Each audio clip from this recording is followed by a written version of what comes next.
Ratusan warga negara asing bermasalah di berbagai wilayah Jabodetabek diamankan oleh Direktorat Jenderal Imigrasi. WNA bermasalah tersebut mulai dari soal izin visa hingga tindak kriminal.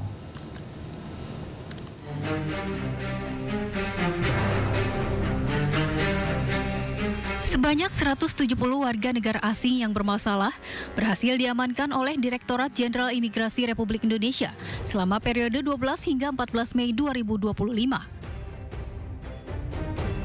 Dalam keterangannya, Direktorat Jenderal Imigrasi mengatakan, ratusan WNA bermasalah tersebut diamankan dari sejumlah wilayah di Jabodetabek melalui kantor wilayah imigrasi masing-masing area.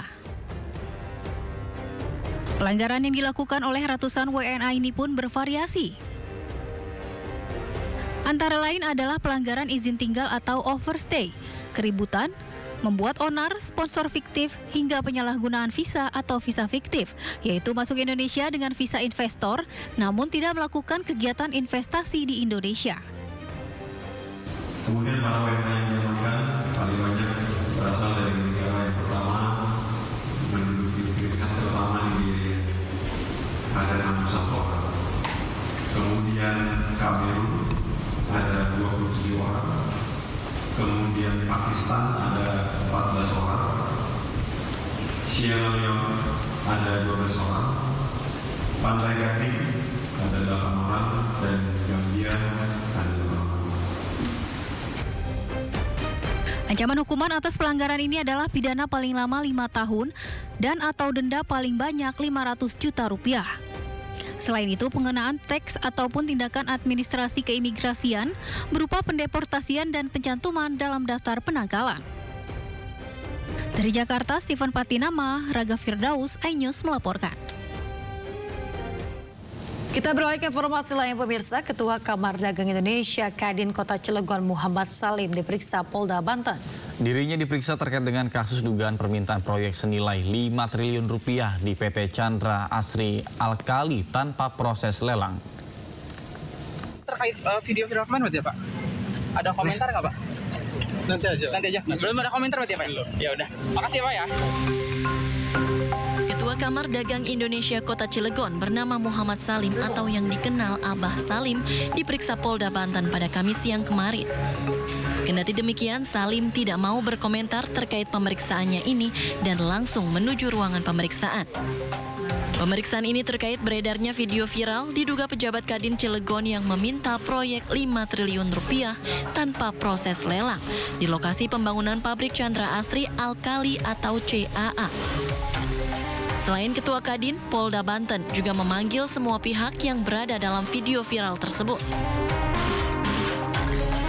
Sprint penyelidikan, dan pada kemarin kita sudah melaksanakan pemeriksaan 5 orang saksi, yang mana 1 orang saksi tersebut Ketua Kadin dan 4 lainnya yaitu adalah dari pihak PT Chandra Asri Alkali dan pihak PT Cengda. Kemudian untuk hari ini diagendakan melaksanakan pemeriksaan 8 orang saksi lainnya yang berada di dalam unggahan video tersebut. 5 triliun untuk Kadin, 3 triliun untuk Kadin tanpa lelang. Bagi.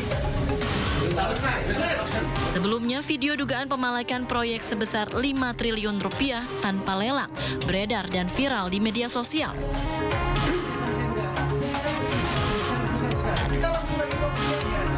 Dalam video, sejumlah pihak yang diduga berasal dari Kadin Kota Cilegon. Dari Serang, Banten, Mahesa Apriandi, iNews melaporkan. Pemirsa, sebelumnya Kadin Kota Cilegon menjawab dugaan permintaan jatah proyek senilai 5 triliun rupiah. Menurut Wakil Ketua Kadin Cilegon, pernyataan tersebut adalah pernyataan pribadi dari salah satu pengurus yang sedang dalam kondisi emosional.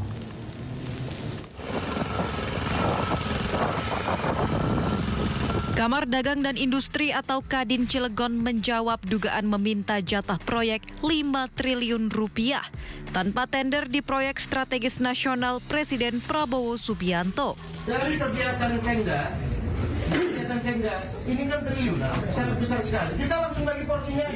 Wakil Ketua Umum 1 Kadin Cilegon, Isbatullah Ali Basja, mengungkapkan peristiwa itu terjadi akibat anggotanya terbawa emosi karena komunikasi tak berjalan efektif dan sempat terjadi adu mulut antara pengusaha. Terkait masalah dugaan minta jatah proyek 5 triliun tanpa tender itu bukan sikap resmi dari Kadin Kota Cilegon. Itu salah satu anggota dan pengurus kami yang memang mengucapkan itu, tapi itu tidak mewakili daripada organisasi. Itu hanya bentuk kekesalan, kekecewaan, salah satu pengurus. Sebelumnya, Gubernur Banten Andra Soni angkat suara terkait oknum pengusaha yang meminta jatah proyek di Cilegon, Banten. Andra menyayangkan hal tersebut karena akan mengganggu investasi. Kadin Kota Cilegon menghormati semua prosedur tender yang berlaku. Dirinya juga tidak membenarkan cara penyampaiannya dan akan menyikapi hal ini secara internal sesuai prosedur organisasi. Dari Cilegon, Banten, Iskandar Nasution, iNews melaporkan. Pemirsa, TNI Angkatan Laut menggagalkan upaya penyelundupan narkotika ke Indonesia melalui jalur perairan Kepulauan Riau. Total narkotika yang berhasil digagalkan masuk Indonesia seberat 1,9 ton.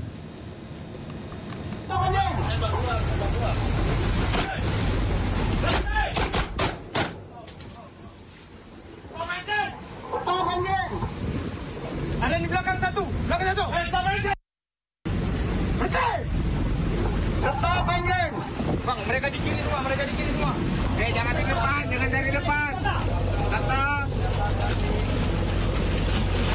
Oke, langsung senjata siap siaga.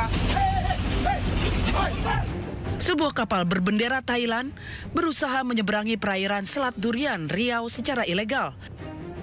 Tim patroli TNI Angkatan Laut yang mencurigai kapal tersebut langsung menghentikan dan di dalamnya terdapat 5 awak, di mana 1 orang memiliki kewarganegaraan Thailand dan 4 lainnya berkewarganegaraan Myanmar.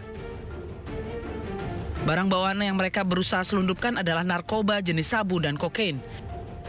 705 sabu-sabu, 705 kilo sabu-sabu, 1,2 ton kokain. 1,2 ton.